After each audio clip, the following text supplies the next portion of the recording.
Salut à tous, je vais vous montrer comment facilement envoyer le son depuis votre ordinateur, quelle que soit l'application, directement dans OBS en utilisant la fonction loopback de votre carte son. Alors cette fonction se trouve sur l'essentiel des cartes son actuellement. Si votre carte son ne l'a pas, je pense que ce tuto ne vous intéressera pas. Donc c'est parti pour Cubase.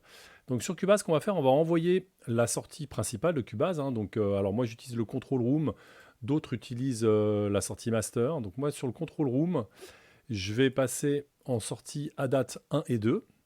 Donc j'envoie mes sorties à date 1 et 2. Je vais récupérer normalement le son. Alors avant, ce que je vais faire, c'est que je vais faire jouer la date. Donc c'est normal que vous n'entendez rien. Voilà, donc on a effectivement le son qui est routé vers le bus à date 1 et 2. Maintenant, il faut envoyer le bus à date 1 et 2 vers les sorties physiques à date 1 et 2. Donc ce qu'on fait, on vient sur les sorties physiques à date 1 et 2, on monte le niveau, on le met aussi à 0. Et donc là, on a effectivement maintenant le son qui sort directement sur les sorties physiques à date 1 et 2. Et donc cette fois-ci, on va utiliser la fonction donc, loopback dont je vous parlais, qui est cette fonction-là en bas.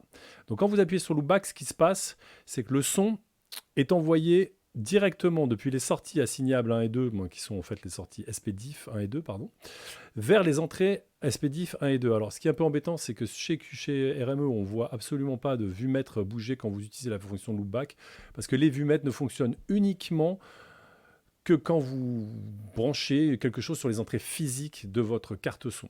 Ou sinon, quand vous utilisez la fonction loopback, vous ne verrez rien. Ça ne veut pas dire que ça ne marche pas pour autant. Donc maintenant, ce qu'on va faire, on va aller vers OBS. Sur OBS, alors, on va créer du coup une nouvelle tranche.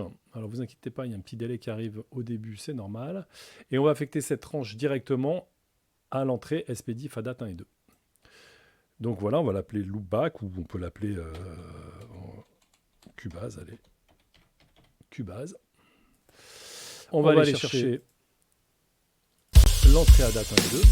Voilà. Et là, vous récupérez, hop, on baisse un peu le son. Vous récupérez directement les entrées de votre Cubase dans votre OBS. Vous pouvez faire votre tuto, voilà, ce que vous voulez. Cette fonction est bien pratique puisque vous pouvez récupérer aussi le son de YouTube, de tout ce qui est sur votre ordinateur. Il suffit juste d'envoyer le son principal de votre ordinateur vers une sortie, la mettre en loopback et l'affecter après à votre OBS. Voilà, j'espère que ce petit tuto aura été intéressant pour vous et je vous dis à très bientôt.